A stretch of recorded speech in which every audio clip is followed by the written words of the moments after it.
Hello Patriots, welcome back to Appalachistan Prepper with Old Core 1057. That's me. We've been talking a lot about radios and solar panels, and not sure what sequence those videos will go up on the channel whenever we get them squared away and get them where we can get them posted.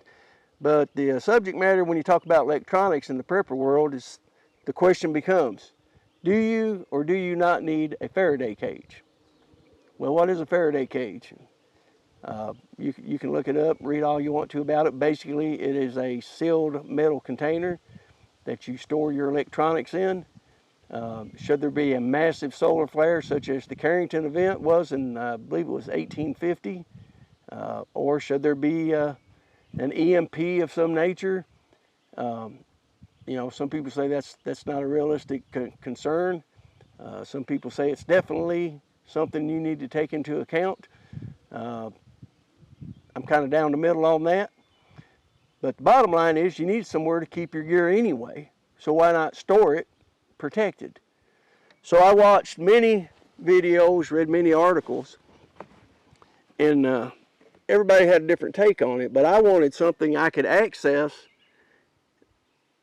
and get in and out of without destroying it in order to do so.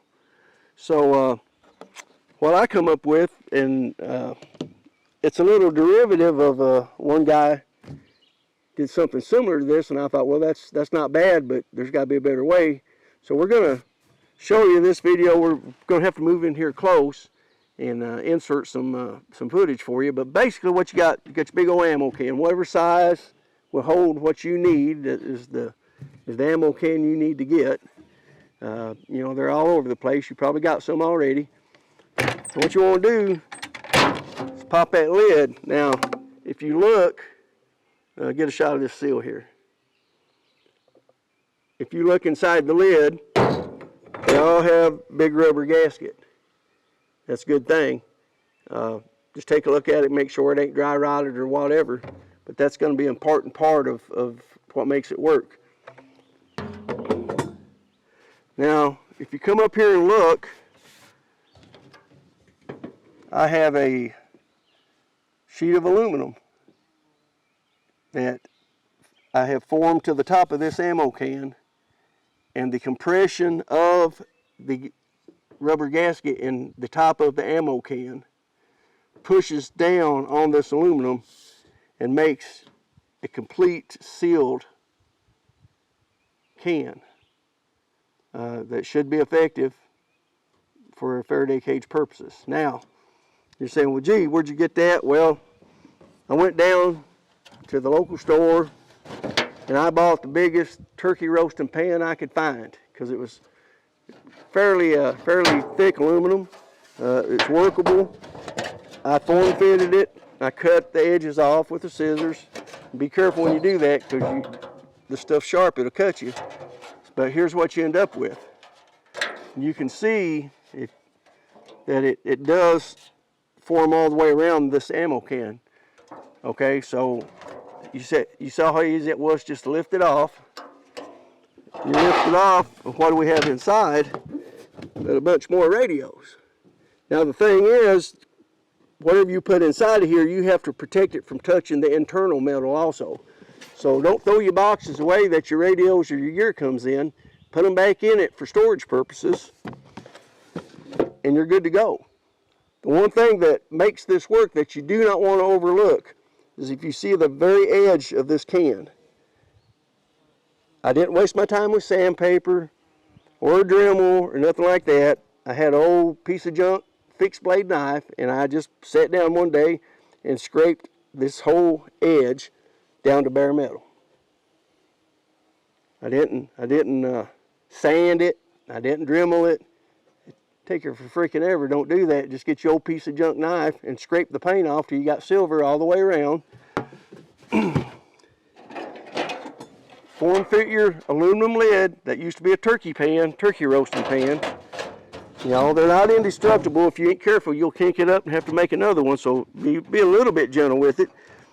But as you can see, it forms very well, very nicely, and it's fairly thick. So it's not like stretching aluminum foil across it. You can actually handle this thing without bending it destroying it. So when you got all your stuff in, and you've got your aluminum pan cut to fit, and you've scraped all the paint off the edge of the can, you got a good seal in your ammo can lid. Well, you got all your stuff in there. You just kind of gently, you know, you don't gotta be crazy gentle with it, but you know, you can tear it up if you, I mean, I seen some kids, my kids could tear up an anvil when they were little. So, you know, you don't abuse anything, but it's pretty resilient. Just get it in place, lock her down. Have I tested this? No, I don't got the stuff to test it with, so I'm going on faith that it's going to be good enough. If it's not, but as far as designs go that I've seen floating around out there, this is, in my opinion, the best design using an ammo can and having ready access to your gear without having to cut aluminum tape or to build these big elaborate mesh Faraday cages. So this is kind of quick and dirty. I think it's pretty good setup. So do you need one? I don't know. Will it work? I'm not sure. But you got to keep your radios somewhere. You might as well put them in something that'll protect them from water, transportation damage. And hey, you know, if it's good enough for a Faraday cage, you know, it's a win-win-win. So with that, we're going to sign off. Give it some thought. Let me know what you think. If you think it's good, cool. If you think it sucks, tell me why. We're all about learning. We're trying to help everybody learn. We want to learn too. So with that, this is Old Court 1057 signing off. Remember, Patriots, the maximum effective range of an excuse, 0 meters. Keep the faith. Simplify. Hit that like and subscribe button, because deep down in your heart, you have a burning desire to. Don't suppress it. Just go ahead and do it. You don't have to apologize. Just push it because you want to. That's good enough. And in addition, you know deep down it's the right thing to do. And always demand liberty. See you next time.